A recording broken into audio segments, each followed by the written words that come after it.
Hello and welcome to the first von Alm Coco Talk. I'm your host Gerald and I have with me our expert Sunny. Hello. Yes. We're going to talk about the global supply-demand balance as well as the associated prices, and in order to do so we also will bring in people from the ground, from Latin America, from Europe, from Africa, and we're going to discuss and assess the market region by region. And since this is the first episode of the first season of the Von Alm Coco Talk, and more will follow, by the way, why don't we have a quick recap about what happened over the last 12 months in the market out there? Yes, thanks, Kira. The major highlight was COVID, which is still ongoing, but we also had LID, the living income differential, which started in October 2020 along with the main crop harvest. Yeah, the LID, you're right. I do remember when they released it, I think it was in 2019 that they're gonna introduce it. It was mid-2019. My first thought was, okay, I mean, how are they gonna work it out? And what are the mechanics? Maybe you can briefly touch on that. Oh, LID, the living income differential, is quite simple. Basically, they add the future prices to the LID. Yes, you mean they take the future price and then they add the yes. LID. Okay, yeah, and the first thought I have got those days was, all right, so you got the terminal market, you got the cash market, but whenever I get the premium over the futures prices, i.e. the terminal market, who is gonna sell ever again on the terminal market? Yes, you are spot on actually, because if you ask me, if I'm a shipper or a farmer, I would definitely sell in the cash market where I'll get the more premium.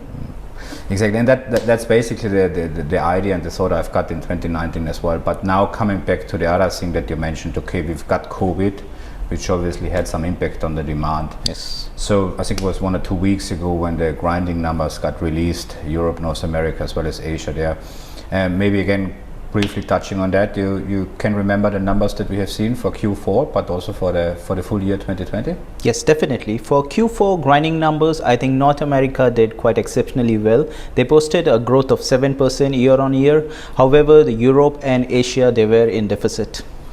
Yeah, that's quite interesting. And for the full calendar year 2020? For the full calendar year, if we talk globally, it was a deficit of minus 4.1%. Mm-hmm. Okay, and when you go region by region, so taking those 3 regions, I mean, who has seen the biggest decrease? Oh, the biggest decrease was seen in Asia, followed by Europe, and North America, the decrease recorded at minus 2.5%. Yeah, okay, you're right. But after all, I think it's fair to say that we're gonna see a surplus for the current season, right? Definitely, for 2021, we're gonna see a big surplus.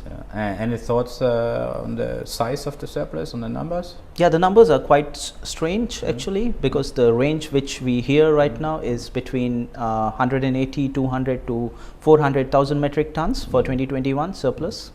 On the global supply demand, that is. Yes. All right. So I think, yeah, that's quite a big range, but no matter whether you take the lower end or the higher end of that range, I mean, it's pretty clear the surplus will be quite significant. Yes, we can see that. Yeah.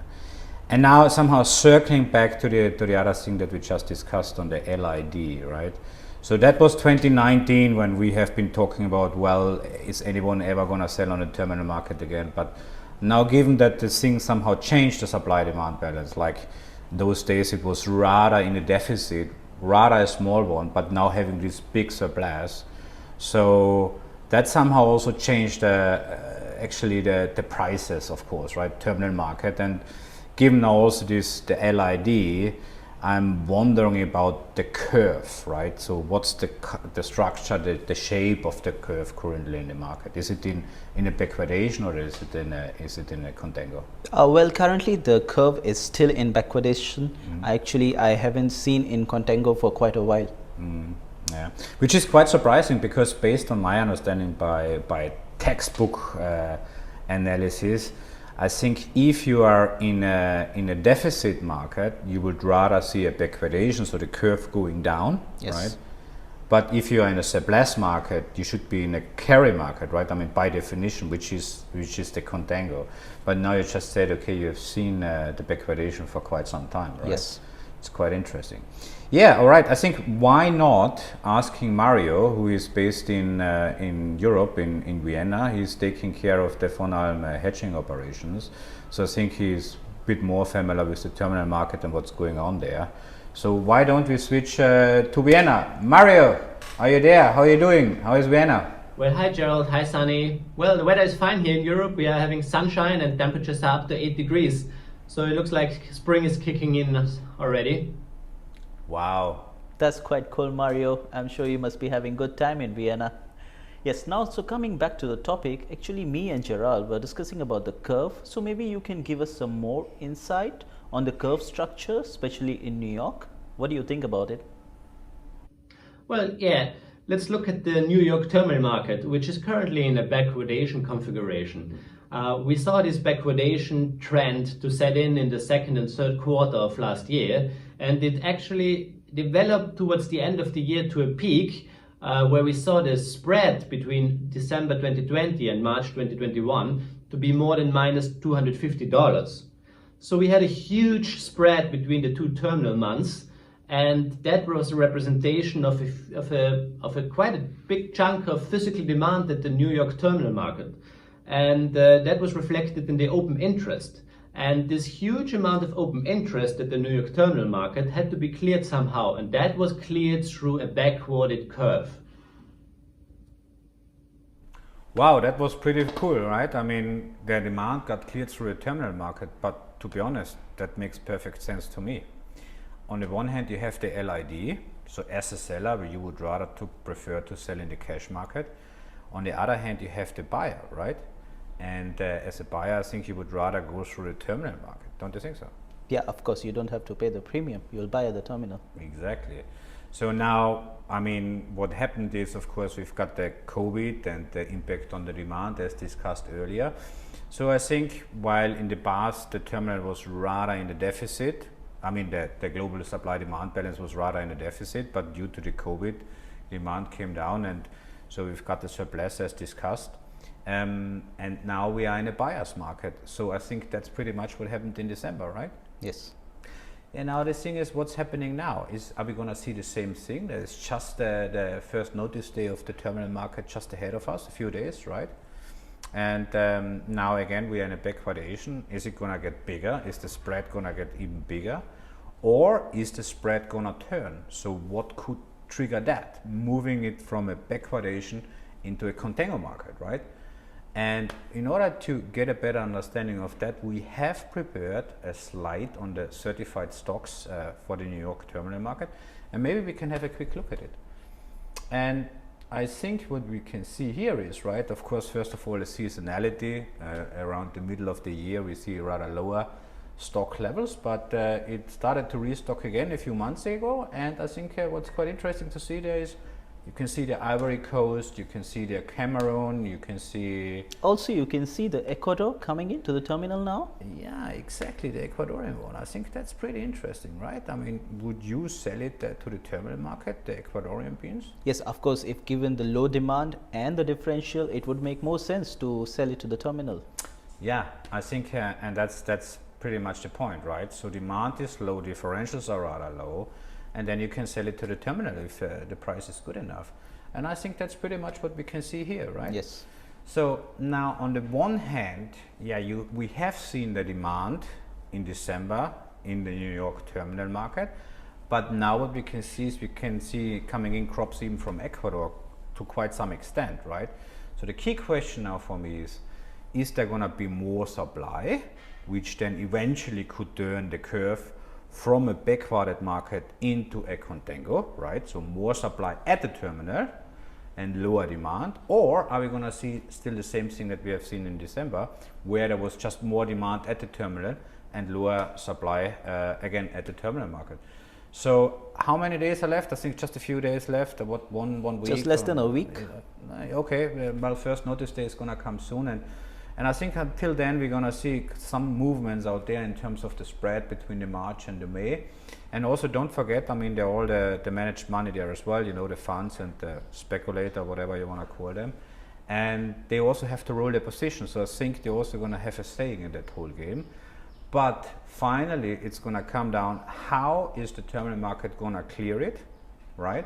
And that will have an impact on the spread. And I think that's at the moment the name of the game, right? Yes, exactly. The time will tell. Yeah, exactly. So keep an eye on that. Watch it very closely. Watch the stocks, also the one that got lined up for the grading. I think this should definitely tell us what's going to happen over the next few days and maybe weeks until there's the final, the last trading day. That's it for today. So what we're going to do next week, next episode we're going to talk about the supply side, right? That said, and since you mentioned Ecuador, we're going to bring in Paula, but maybe we can already touch base right now with Paula in Ecuador. Paula, how are you doing? Hi Gerald, hi Sonny. I am fine, thank you. The weather is good in Guayaquil, Ecuador. We have some few rains, which is good for the coming season. All right, perfect. And what are you going to tell us about Latin America next week? Ecuadorian supply.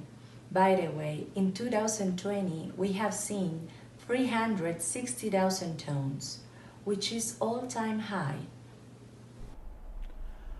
All right, great. Thank you so much, Paula. Thanks a lot. All the best to Ecuador. Good to talk to you. And of course, we can't miss out Africa, right? So we're also going to bring in someone from West Africa, and also someone who is keeping an eye on the weather for us. And this guy is called Morten. He sits in Bergen in Norway, and he is watching the weather closely. And maybe we also can say quickly hello to Morten. Morten, how are you? How are you doing? Hello. Hi Gerald, calling in from Bergen in Norway. Just to give you a short update on the weather up here. We have wonderful weather in Norway, but it's extremely cold. This morning we had minus 20 degrees Celsius outside, but on the other hand we have about half a meter of snow and lots and lots of sunshine. Minus 18 degrees. Wow, hey, that's even better than what Mario got in Vienna. All right, cool. What are you going to tell us about the weather in the next episode? Yeah, so then we'll take a look at the El Nino and El Niña effect this year. Move on to take a brief look at the weather situation also in West Africa around the Ivory Coast, just to see what the current status is. All right, cool. Thank you so much, Morten. All the best to Norway. Talk to you soon in the next episode. Really curious. I think it's going to be pretty insightful as well. And yes, that's it. We really hope it was an interesting talk for you. It's the first one, many to follow. If you want to give us a feedback, yeah, just drop us a mail or get in touch with us. I think there are a lot of ways to do so. It would be great also to follow us on the next episode. Please also follow us on LinkedIn if you think that's useful. Highly appreciated. As mentioned before, keep an eye on the spread, keep an eye on the stocks. I think this is currently the name of the game. So far, thank you very much. Stay safe and stay tuned. Hopefully to see you soon again. Thank you very much. Bye-bye.